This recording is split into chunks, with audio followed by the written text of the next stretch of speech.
All right, guys, what's going on? Happy whatever day it is, because we've all lost track by this point. But I hope you all are doing well. I hope your families are well. And if you're not, then my thoughts go out with you. But hope everybody's okay. So this video is going to be all over the place, and I apologize for that. But I wanted to give you guys all a shop update.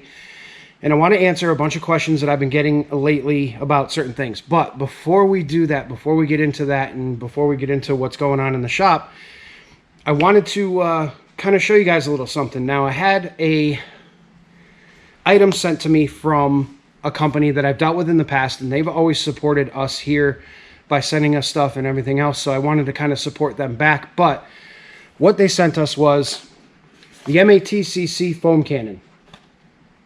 Now, I normally don't test things that people send me, or if I do test them and they're garbage, you guys won't see them, because I don't believe in promoting products that are junk. So you won't see stuff that I don't like, which is a lot of it. But this one is your typical foam cannon. I mean, I did use it. You can see it's kind of full of foam here, and it's got this really nice adjustable nozzle on the end, and it does what a foam cannon does. And I'll insert a video right here of me washing the bike with it.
So you can see, it does pretty good, does what it's supposed to do. My pressure washer is garbage, so it doesn't quite have the pressure of like a gas-powered one or whatever. It puts out 2,000 PSI. This thing's good for 3,200 PSI, and it makes a lot of foam. Now, there is only one issue with this thing that I see, is that on top of here, I don't know if you can see it, but there's a plus and a minus sign.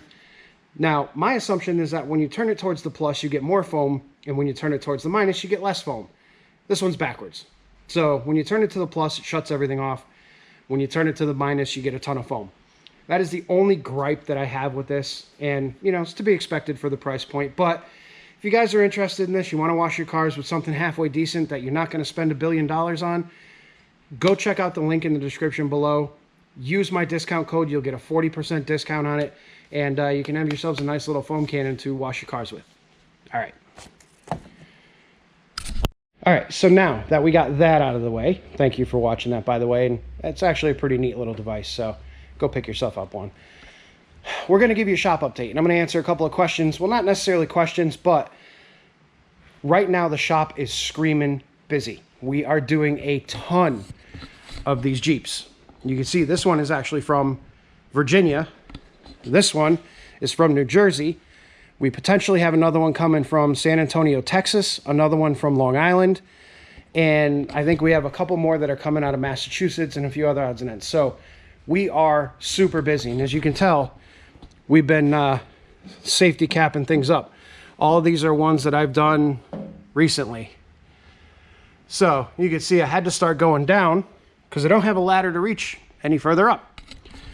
But yeah, we are super, super busy. So if you guys are DMing me on Instagram, or you're DMing me on YouTube, or sending me emails or whatever, and I'm not getting back to you, or you're calling the phone number and I'm not getting back to you, I apologize.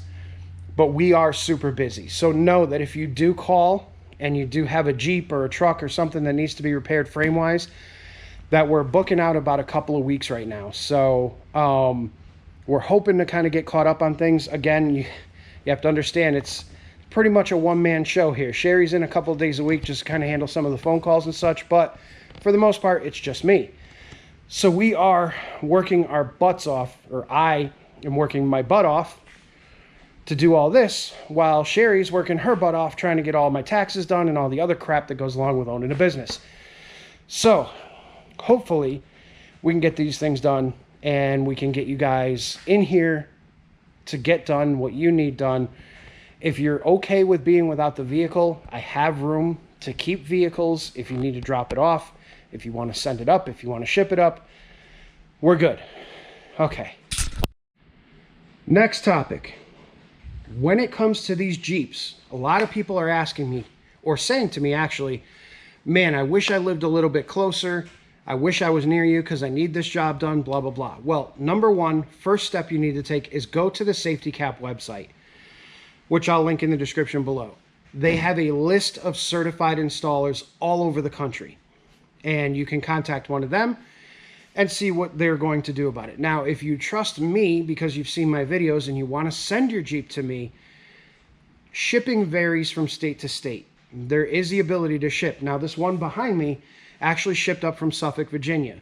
Now, Suffolk, Virginia is probably 10 hours from here, 10 or 12 hours. And customer had it shipped up here. We're going to fix it, and then we're going to ship it back. Now, as far as cost goes, if you go to a site like UShip or any one of those, you can find costs to have vehicles shipped. And a lot of times, there are a lot of brokers out there that will find carriers who have one more spot left on their vehicle. They're just trying to fill it. And you'll literally be able to ship your vehicle for, $500 to $1,000, somewhere around there. And when you add that into the cost of the job, you're still under what the vehicle is worth. And now in this case, both of these gentlemen that have these Jeeps that are here now, they're very attached to them. They have very big sentimental value to them. So spending money on them is not a huge deal. In the case of this Virginia one, because it's down south, everything in the body is totally fine, but the frame's rotted. And we'll take you over there and show you that in a little bit. So one of the options you guys have is to literally call a shipper, put it on a trailer, have it shipped up to me. I will take care of everything for you. I will do all of the framework. I will do all of the, painting and everything that needs to be done. And you can ship it back and you will have a perfectly good vehicle. Now, if you're in the mood for a road trip, which with the current status of the country and the world right now, it might be fun to take a road trip with a significant other or a housemate or, someone you live with. You can ship the vehicle up here. I'll fix it. Then you can either fly in or whatever it may be and drive the vehicle home. So totally up to you guys, but that is an option. You can ship your vehicles here and I will take possession of them, fix them for you, and get them shipped back to you. So that's one thing we can do. Next question. How long does it take to repair one of these Jeeps? Normally, it's 7 to 10 days. You bring your Jeep up on a Monday. By Sunday, it is usually done, ready to go. 7 to 10 days maximum. Unless we're in a situation where we're in now, where I have 4 of them that need to be done. So if you were to drop your vehicle off now, I would probably give you a lead time of 30 days, which I would obviously try to get it done much faster than that. But with how we are currently running and me being the only one doing these things, it's taken a little bit more time. Plus, we still have all our other work that's going on. So if you want to drop your Jeep off now, you're looking at 30 days max. Somewhere around probably the 2-week mark is more reasonable. But I'd have to give you a 30-day lead time. And lastly, the question I get, hey, Justin, I live in the South. I live in Florida. I live in, Virginia, North Carolina, South Carolina, place where they don't use salt and sand on the roads. Do you think my Jeep needs to be fixed? Well, I am currently walking around right now looking for a hammer because I want to show you guys something. rearranged my toolbox yesterday. I can't find anything. But let's show you guys something. So this frame is a typical Virginia frame. You don't really see any surface rust. You got a tiny little bit of surface rust right there, and a tiny little bit of surface rust right there, and you can see the paint kind of flaking off of there a little bit. But then back here, there's really not a whole lot going on. Looks nice and clean for the most part. Now, mind you, this is a 97, so this thing is 23 years old. It's up there. So it looks pretty good overall. The body looks amazing. You know, here's the frame on the driver's side. But now what you don't see, let's show you something. Watch this.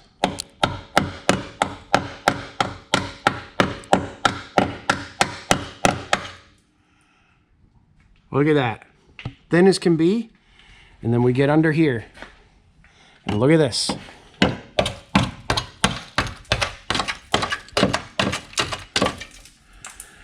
Completely destroyed. Right there. And that goes for the other side as well. And what's funny about this one, well, not funny, but this gentleman took it in to have his catalytic converter replaced because it failed inspection.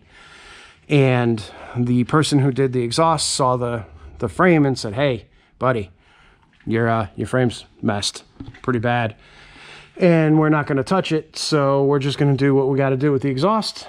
We're going to booger weld the ever-living crap out of it and send you on your way with the diagnosis that, you know, you might want to junk this thing because the frame is shot." And as you can see, overall, this Jeep is in spectacular condition. It has brand new shocks, all brand new brake lines, looks like new front calipers. It's got all brand new rear brake lines. So the gentleman that owns this takes amazing care of it. Unfortunately, he's got the frame problem, and he does live in the South. So if the question is, Justin, do I have to worry about frame stuff if I live in the South? Well, yeah, you do. Because unless you've owned the Jeep from brand new, then you have no idea where it came from. It could have come from Cape Cod. It could have come from Connecticut. It could have come from Maine, Michigan, you know, Washington, any of the northern states that have snow and use salt and sand on their roads. You could have this problem.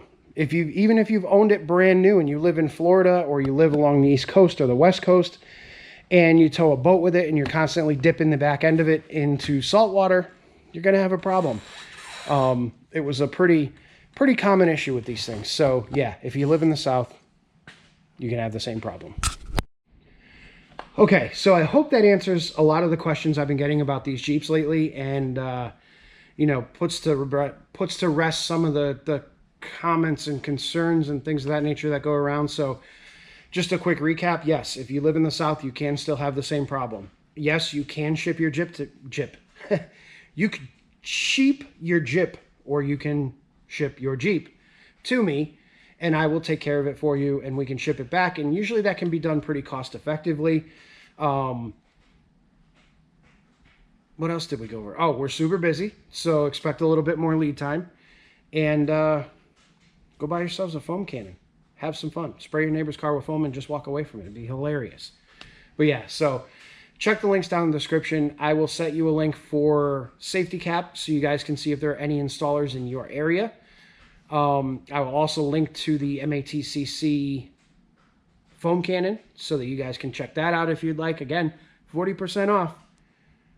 Y'all got that stimulus. You get a bunch of foam cannons and do something crazy, make a video about it, and become a YouTube megastar. So go ahead and do that. But I hope you guys are all staying safe. Again, please do whatever you have to do. Do whatever you feel like you need to do. Stay well, stay rested, stay hydrated. You know the deal. And I will see you guys on the next one. Thanks. Have a great day.